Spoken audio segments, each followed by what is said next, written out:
지역 맞춤 부동산 세미나 우리 동네 맛동산 자세한 내용은 영상 하단의 링크 혹은 3프로 앱을 통해서 확인하세요. 압도적 뉴스 콘텐츠 3프로 뉴스룸입니다. 안녕하세요, 이주호 기자입니다. 안녕하세요, 권순우 기자입니다. 네, 오늘도 퇴근 잘하고 계신가요? 저희가 퇴근길 꽉꽉 채워드릴 만한 주요 뉴스들, 오늘 하루 이런 일들이 있었다, 이것만 보면 끝납니다. 예, 뭐 내일 아침 나올 뉴스까지 다 꼭꼭 모아서 그렇죠, 내일 아침 드리겠습니다. 것까지. 자, 첫 번째 뉴스는요. 네. 일본 은행들이 네. 금리를 100배를 올렸다고 합니다. 예금 금리를. 저 일본 갈랍니다. 일단은 일본의 메가뱅크들이 지금 정기예금 금리를 공격적으로 올리고 있다고 하는데 네. 일단 3대 은행 중에 하나인 미쓰비시 UFJ가 정기예금 금리를 네. 0.002%에서 네. 100배 올라간 0.2%를 올렸답니다. 100배 올려도 0.2%네요. 저도 이게 잘 믿음이 안 가서 네. 실제로 그 미쓰비시 은행 들어가서 봤습니다. 금리가 몇 %인지. 보시죠. 자, 봤는데 준비되어 있습니다. 여기서 1년 만기, 1개월, 뭐 1년 만기 이런 거는 여전히 0.002%이고요. 10년 만기 정기예금이 0.2%입니다. 아, 근데 10년을 묻어둘 건데 0.2%면 그래도 일본에서는 이게 매력적인가 보네요. 근데 저는 10년을 묶어놓는다는 것도 되게 그런 것 같아요. 그러니까요. 이게 또 중간에 해약하면은 또 그 금리 다 안 줄 건데. 네. 그 전 세계에서 가장 안전한 자산이라는 미국 국채 같은 경우도 10년물이 4.5%잖아요. 그러니까요. 근데 0.2% 올렸다고 해서 지금 일본이 지금 난리가 났다 네. 하는 얘기인데 이게 왜 난리가 날 수밖에 없냐면은 그 메가뱅크 큰 은행에서 금리를 올리게 되면은 네. 지역은행 같은 경우는 상대적으로 좀 더 이렇게 안정성이 떨어지잖아요. 네. 그러니까 지방은행이 불안하다는 건 아니지만 상대적으로 좀 떨어지잖아요. 그러면 이거를 연이어서 이제 그 올려야 되는 상황이 되는 거예요. 네. 그래서 그 니혼게이자이 신문에서 전국 지방은행의 금리를 조사를 해보니까 네. 전체 은행의 40%가 넘는 43개 은행이 금리를 올렸다는 겁니다. 그러면서 은행들이 금리를 올린 게 무려 16년 만이랍니다. 진짜 와, 우리나라에서는 정말 와닿지 않는 뉴스네요. 예, 예. 네. 근데 이게 이렇게 올라가게 된 거는 그 중앙은행이 그 YCC라 그래가지고 네. 그 국채 금리 상한을 정하잖아요. 네. 이거를 지금 1%까지 올려놓은 상황인데 그러다 보니까 이제 국채 금리가 많이 올라갔고 여기에 연동해서 예금 금리를 올린 겁니다. 근데 이게 그 일단 장기 금리가 이렇게 올라가게 되면은 은행들은 장기 채권을 많이 가지고 있잖아요. 네. 그럼 금리가 올라가면은 채권 가격은 떨어지죠. 그러니까 이거를 보유하고 있는 것에 대한 손실이 잡히는 겁니다. 네. 그리고 매각을 하는 경우도 있고요. 그래서 97개 지방은행의 전체 손해가 9월 말 기준으로 2조 8천억 엔. 그러니까 거의 얼마입니까? 한 30조? 그렇죠. 네. 30조 가까운 그런 정도 규모고 지난 6월, 그러니까 2분기 말에 비해서 70%가 증가를 했다는 겁니다. 그래서 채권 매각을 그러니까 여기서 손절을 또 해야 되는 상황이 될 수도 있잖아요. 네. 그래가지고 채권 매각 손실로 적자를 기록한 은행까지 나오고 있다라는 겁니다. 사실 이 비슷한 현상이 우리가 지난 3월에 겪었었던 SVB 사태였었던 그쵸. 거잖아요. 그러니까 예. 채권의 평가손이 너무 극단적으로 내려가다 보니까 예. 이거 분명 만기까지 들고 가면 손실은 아닌데 예. 그런 식이 됐었던 건데 일본이 지금 그런 상태네요. 예, 그리고 이게 금리 수준이 워낙 낮기 때문에 네. 우리한테는 별로 실감이 안 나는데 뭐 0.00이나 뭐 0.2나 그렇긴 한데 이게 워낙 오랫동안 이런 금리를 유지하고 있었기 때문에 자산 구성 자체도 이렇게 돼 있을 거 아니에요. 네. 그러니까 변동성이 생길 때에 대한 걱정들을 좀 하는 겁니다. 여기에 더해서 그 로이터가 설문조사를 했는데 이코노미스트 26명 중에 22명, 85% 네. 거의 대부분이죠. 네. BOJ가 내년 말 전에 마이너스 금리 정책을 종료하게 될 것이다 라고 얘기를 했어요. 그러니까 마이너스 금리를 종료를 하게 된다 그러면 금리가 오를 가능성이 좀 있겠죠. 그러면 채권 가격은 또 떨어질 더 가능성이 떨어질 있는 거죠. 가능성이 좀 있는 거죠. 네. 그래서 일본 은행들이 여기에 대해서 좀 긴장을 좀 해야 되는 그런 분위기가 있는 거고 여기에 더해서 또 우리나라 투자자분들은 굉장히 좀 스마트합니다. 그래요? 예, 뭐 좋은 의미든 나쁜 의미든 스마트한데 그 타이거 엔화 선물 ETF가 연초부터 개인 누적 순매수가 1,000억 원을 돌파했답니다. 1,000억 엔고 베팅 바로 들어갔고. 네. 저거 이제 다른 상품들 다 비교해 보진 않았는데 이거는 그냥 청도서면서 말씀드리면은 그 한투 NETN이 수수료가 제일 싼 것 같더라고요. 근데 어차피 뭐 ETF나 ETN이나 뭐 또 똑같은 벤치마크 가지고 가는 거니까 예. 여기서 이제 수수료가 좀 중요한데 이런 것도 좀 참고 삼아 전해드립니다. 근데 지금 방금 앞에 말씀해 주셨던 뉴스를 들어보면 은행들이 위험에 빠질 수 있기 때문에 쉽사리 그 일본은행은 금리를 올리기 어렵다는 예. 뉴스고, 그런데 뒤에 있는 뉴스 보면은 그럼에도 불구하고 엔화에 엔고에 투자하는 한국 투자자들이 많다는 네. 뉴스는 약간 사실 좀- 상반되는 게 있는데 네. 이게 그 일본의 금융 시스템 자체를 보호하고 일본의 경제 자체를 보호하려면은 금리를 낮추는 게 맞죠. 낮은 상태로 유지하는 게. 네. 근데 지금 글로벌하게 인플레이션이 나타나고 금리, 그러니까 채권 금리가 올라가고 있는 상황인데 이거를 그대로 두게 되면은 뭐 전체 매크로 경제에 타격을 줄 수 있잖아요. 네. 예를 들어서 여기서 엔저가 훨씬 더 심해진다거나 그러니까 외화 유출이 생겨서 네. 그런 문제가 있을 수 있으니까 그런 문제를 방어하기 위해서 금리를 올릴 수밖에 없는. 그러니까 금융 시스템에는 타격을 줄 수 있는데 네. 그럼에도 불구하고 올려야 되는 상황이 온다 그러면 다시 N 가격이 조금 올라가지 않겠느냐라고 해서 여기다가 베팅을 하고 있는 거죠. 알겠습니다. 아, 그렇게 보면 또 가능성이 있겠네요. 예. 알겠습니다. 자, 우리나라 분들은 참 투자에 빨라요. 빠르시기도 하고 예. 또 똑똑하시기도 합니다. 그리고 과감하기도 하고. 과감하기도 하고. 예. 자, 다음 뉴스 한번 보도록 하겠습니다. 다음 뉴스는 좀 오랜만에 반가운 소식이 아닐까 싶습니다. 그 자동차 보험의 손해율이 개선되고 있습니다. 그래서 내년 여러분들께서 자동차 보험을 가입할 때에는 아마 그 가입 가격이 보험료가 좀 내려가지 않을까 싶습니다. 지금 업계의 예상으로는 인하율이 2% 넘을 거라고 얘기가 나오고 있는데요. 어떤 맥락인지 좀 설명을 드리도록 하겠습니다. 예. 손해보험사들이 올해 양호한 자동차 보험 손해율을 기록했습니다. 조만간 자동차 보험료가 좀 내려갈 것이라는 기대감을 키우고 있는 건데요.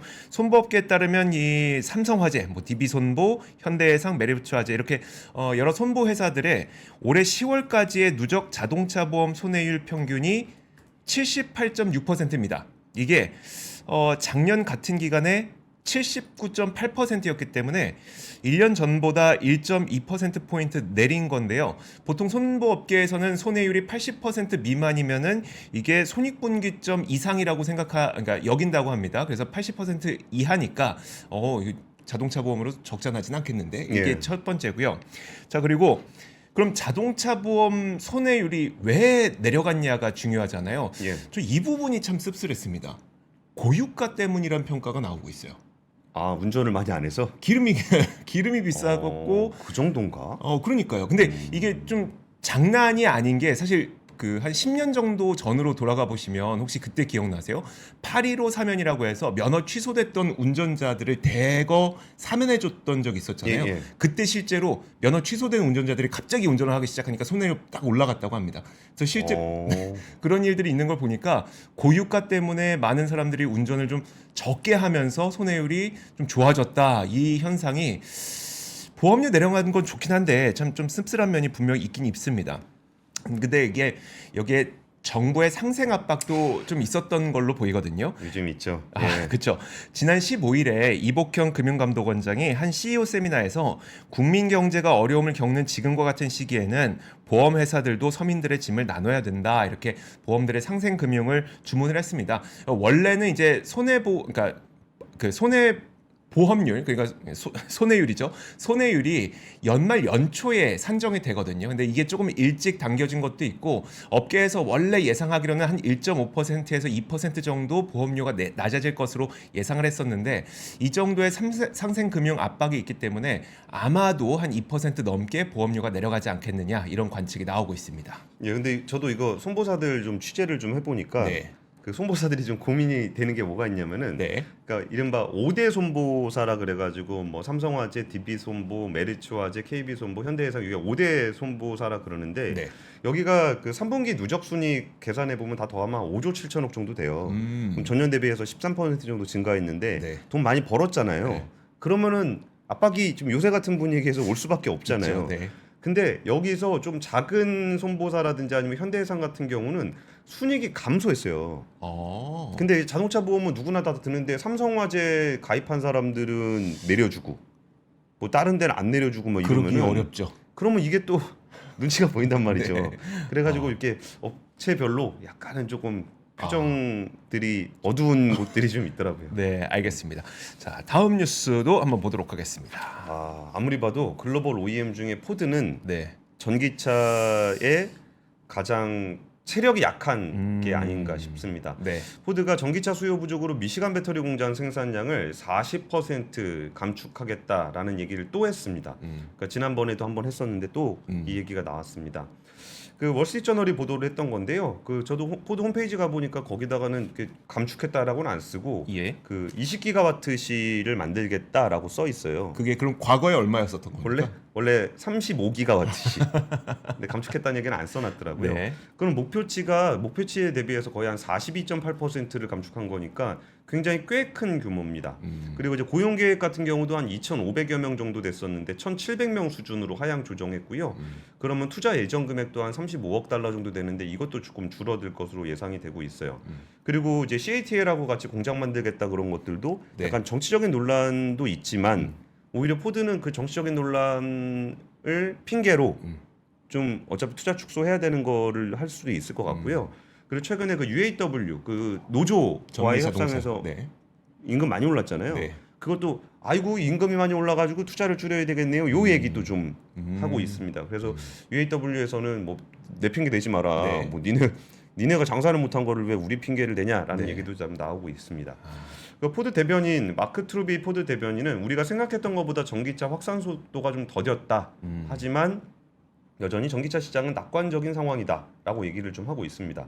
그리고 월스트리트저널에서는 또 이제 비판을 하고 있는 부분이 그 바이든 정부가 그 2030년까지 신차의 절반을 전기차로 채우겠다는 목표를 세웠었는데 네. 올해 들어서 뭐 리튬 코발트 망간 같은 원재료 가격이 떨어지고 하는 부분들 때문에 전기차 세 계획을 다 못 지킬 것이다라고 분석을 좀 하는 게 있어요. 네. 근데 저는 이 부분에서는 아직 조금 이해가 안 가는 부분이 뭐냐면은 네.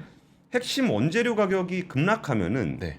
전기차 가격이 내려갑니다. 그러면 조금 더 많은 분들이 살 수 있겠죠? 그러니까 좀 더 대중적으로 판매할 수 있는 시장이 열릴 수 있는 여건이 되기 때문에 네. 이게 그 단기적으로 재고가 많은 경우에는 이게 가격이 내려가는 추세라서 손실이 잡히는데 네. 이게 내려가 있는 상황에서는 매출은 줄어들겠지만 마진은 붙일 수 있잖아요.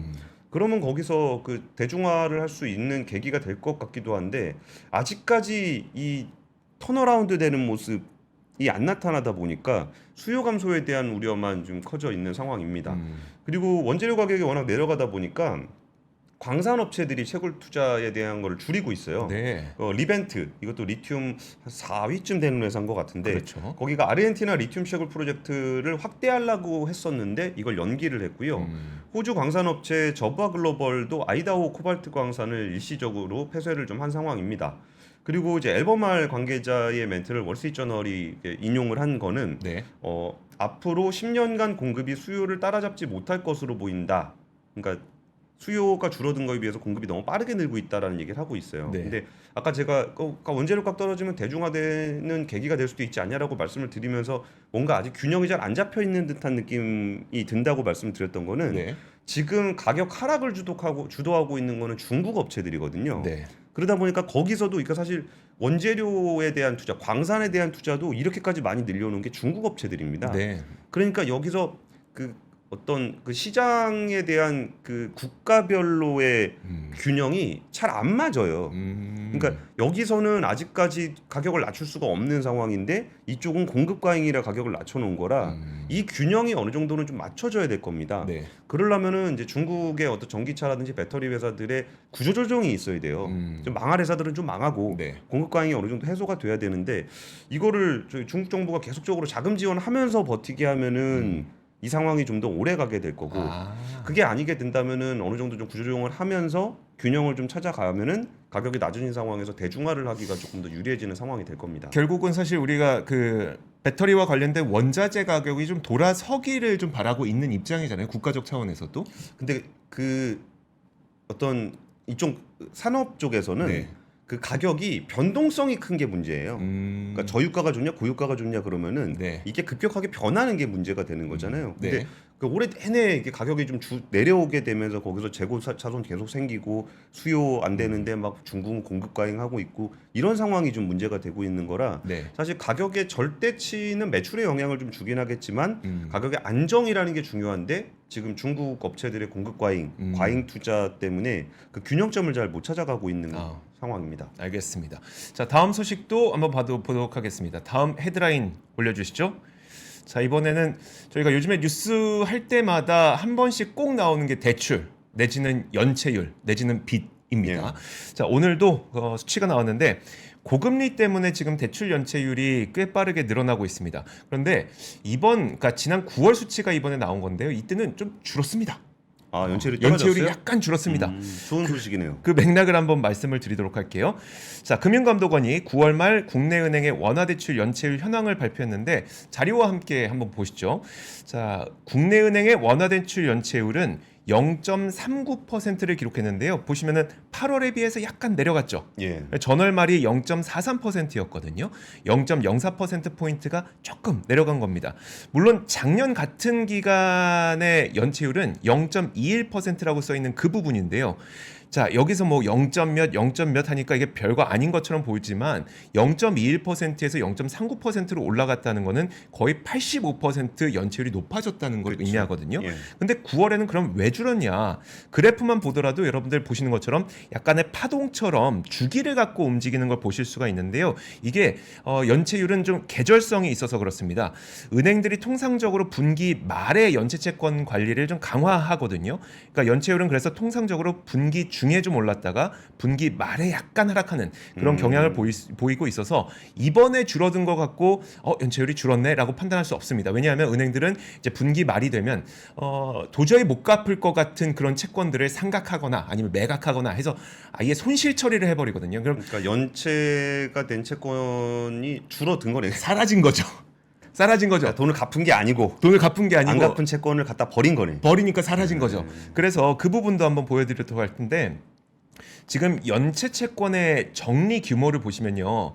자, 7월에 1조 1천억 원, 8월에 1조 4천억 원, 9월에 3조 이렇게 분기 말에 이렇게 크게 늘어납니다. 6월, 9월에 3조씩 했네요. 그렇죠. 6월에도 3조씩 했고 이런 게 이제 그 정리하는 거, 버려버린 거, 매각해버리고 상각해버린 이런 채권들이 그때 늘어나기 때문에 연체율이 이제 줄어든 것처럼 보이는 거고요. 그래서 우리가 주목해봐야 되는 거는 신규 연체 발행액인데요. 신규 연체 발행액은 위에 보시면 2.2조 원에서 2.2조 원에서 9월에도 2.2조 원으로 계속 큰 상태로 남아 있습니다. 자, 이걸 보면은 결국 지금까지 잘 갚았는데 이번 달부터 못 갚기 시작한 채권이 2.2조 원이라는 거잖아요. 예. 이게 작년 같은 기간에 신규 연체율이 0.1%, 작년에 0.05%였는데 이번 달에 0.1%로 2배 가량 늘어났으니까 새롭게 못 갚기 시작한 사람이 작년보다 2배 늘었다. 네, 그래서 지금 뭐 수치만 보면 괜찮아지나? 뭐 이럴 수도 있고 수치만 보면 작을 수도 있다고 느끼겠지만 굉장히 연체율이 좀 빠르게 늘어나고 있다는 점을 챙겨 보셔야 될 것 같습니다. 예. 다음 뉴스는 제가 준비했습니다. 이런 거는 꼭 보시면 좋습니다. 뭔데요? 어디 가서 아는 척하기 좋은 생활경제 뉴스. 네. 콘택트 렌즈의 온라인 판매가 허용이 됩니다. 아, 원래 안 됐습니까? 그러니까 원래 그 안경점 가서 사야 되거든요. 네. 이게 아무래도 좀 의료 기기적인 성격이 좀 있어서 그런데 이게 1차적으로는 이제 일회용 렌즈부터 해가지고 이제 점점 늘려간다고 하는데 이번에 그 국무조정실에서 몇 가지 규제 개선책들을 내놨어요. 그 중에 지금 같이 보시면은 그냥 우리 생활에 좀 관련이 있는 얘기여서 이게 안경업소, 그러니까 콘택트 렌즈를 이제는 온라인으로 판매할 수 있도록 하고 있고요. 네. 그리고 향수 1979년부터 면세 한도가 60ml였는데 이제 100ml로 상향 조정한다. 네. 그리고 저는 저 세 번째가 참 좋은데 그 종량제 봉투 네. 다른 지역 거 갖고 오면 돈 내고 샀는데 예. 그거 못 쓰잖아요. 쓰죠. 네. 근데 그거를 이렇게 가면은 또 영수증을 가지고 가야 환불을 해줘요.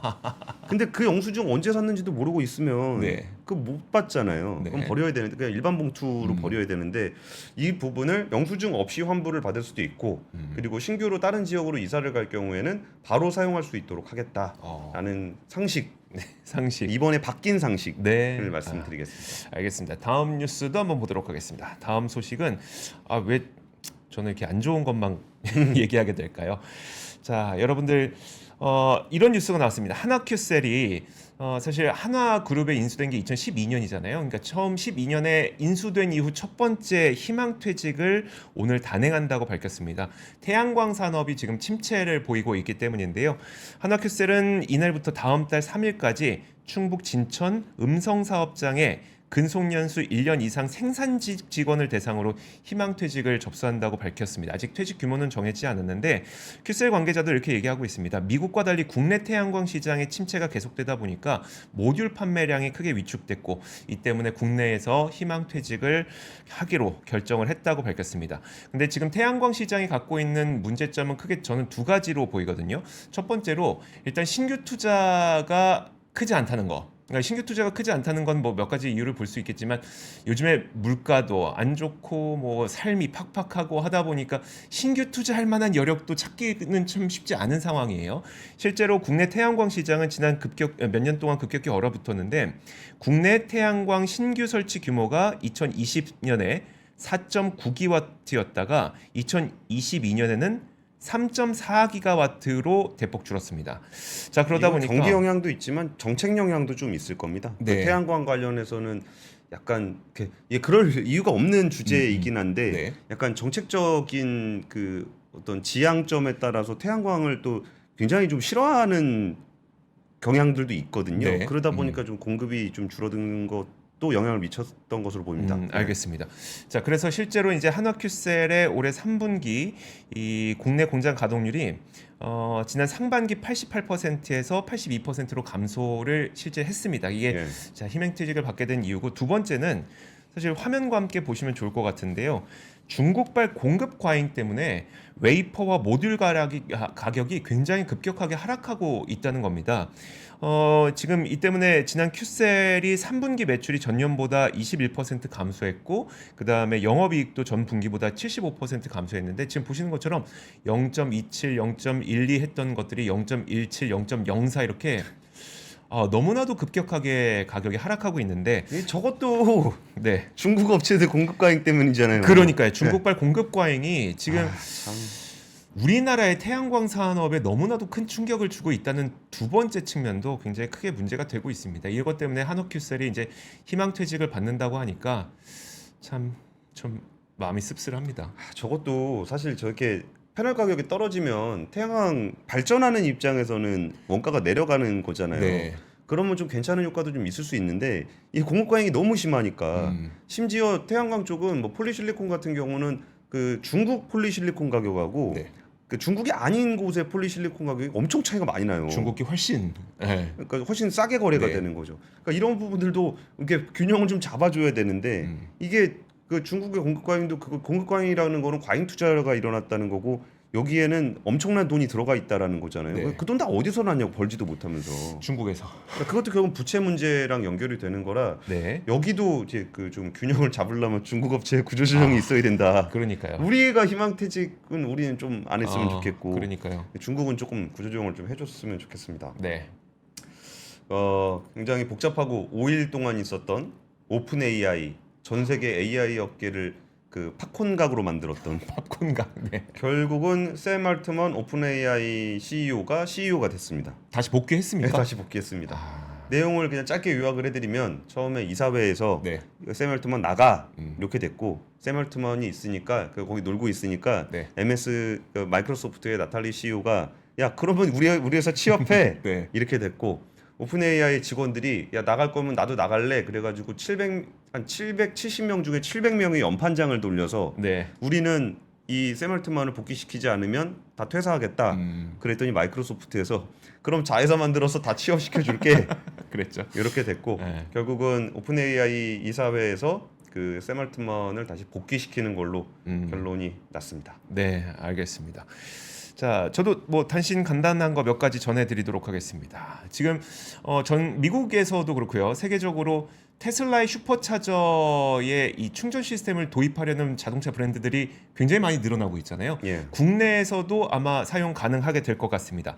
테슬라 코리아가 자사의 급속 충전기인 슈퍼차저를 다른 브랜드 전기차도 이용할 수 있도록 국내에서 개방하기로 했는데요.